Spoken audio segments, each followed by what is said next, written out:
Hey, I'm Tinny from Mini Bowl Design, just back from the dump.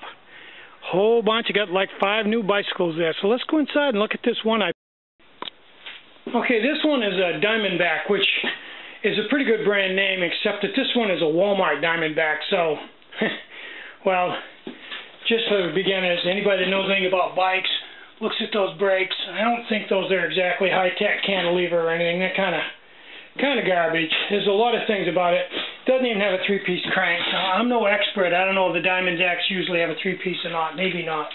But on my series that I did yesterday on recumbent bicycle axles, I was talking about some of the cheap mountain bikes had bearings that would match the pedal bearings. Very small bearings that the cone on the pedal would match right up with. Well, I'm about to take this one apart, and if you look in there and look close, let me get this nut off here. There's the dust cap, and lo and behold, you look in there and it's got those small bearings the same size as the ones in the pedal.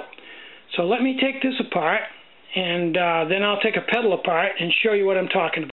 Okay, this is a little complicated, but let me try to make this as simple as possible, which is probably impossible. Okay, this is a Walmart Diamondback wheel.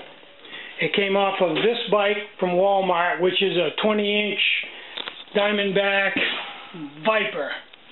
Okay, now I've taken the front wheel and taken the axle out of it. You can see it has a real beefy hub, and it has a 3/8 axle. Okay, and the bearings don't have a cage. It was just a whole bunch of bearings in there, and these were not in grease. I'll try to pick one up and show it to you. Okay, here's the ball bearings that were in there. Okay, now, here's the ball bearings. Let me get them right side up here. I got to set the camera down. Ball bearings, you got to love them. Okay, now, here is the bearings out of a 27-inch front wheel on a 27-inch road bike. The bearings are the same size, they're just in a cage. I've mic'd them, they're the same.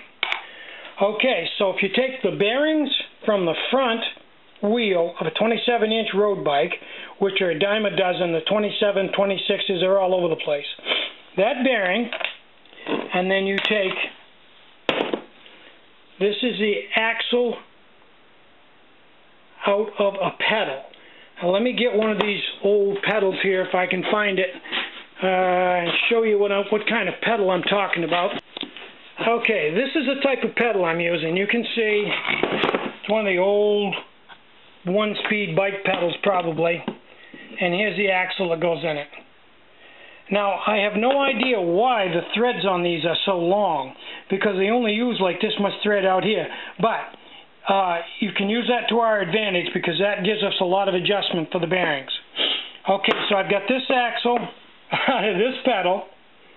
I've got a set of bearings out of a 27-inch bicycle, and I've got the hub out of a cheap Walmart Diamondback mountain bike. But a lot of their mountain bikes have this hub. It just has to have the 3/8 axle in it, and most of them will work. And it has to have the small bearings. Some of them have big. This one is small, and that's what you got to have.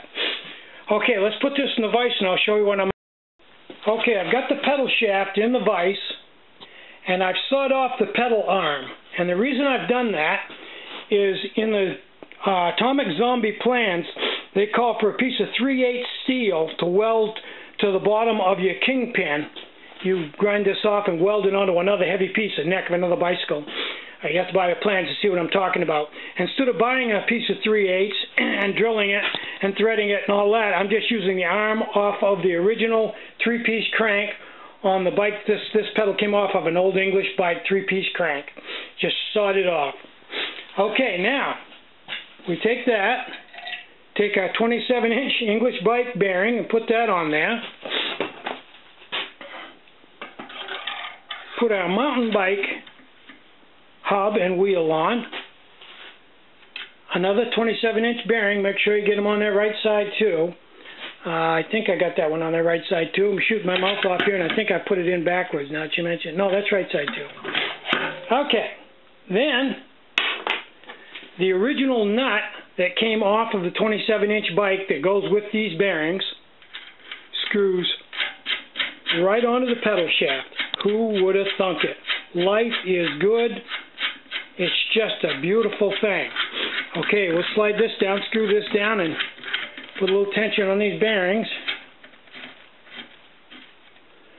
Okay, now, this is a lock nut that was on the pedal originally.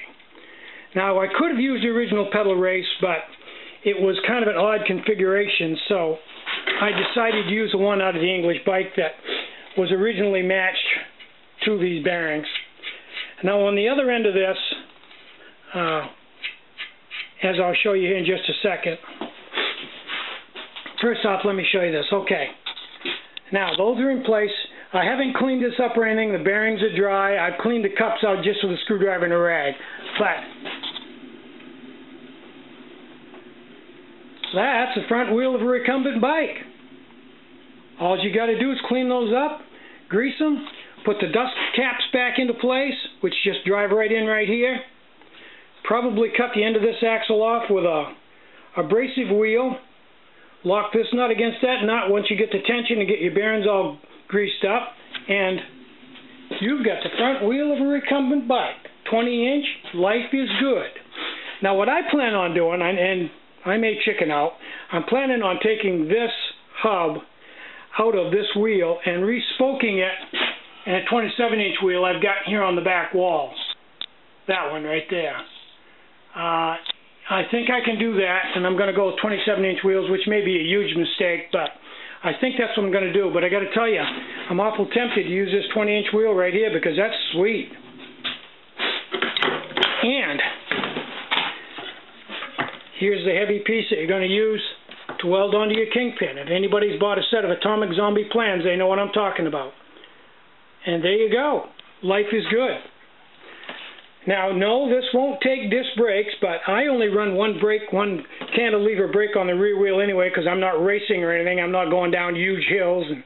And you know, junkyard dog, you got to draw your line in the sand and go with it. The beauty of this, reduce, reuse, recycle, it's all just junk stuff that came from the dump, zero cost.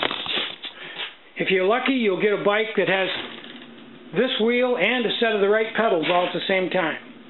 So, to recap, I have a 20-inch Walmart mountain bike wheel. I have a 27-inch road bike bearings and cones, and I have an old-style pedal shaft. And there you have it, folks. I believe that will work just fine for the front wheel of a recumbent bike. And it's a very freewheeling, good-feeling bearing. After all, it came out of a road bike, and you know how freewheel they are. I'm Tinny from Indigo Design. Get out and hike. Take a friend. Wear your gloves so you don't bang your fingers up. Don't be too much of a junkyard dog or your wife won't like you.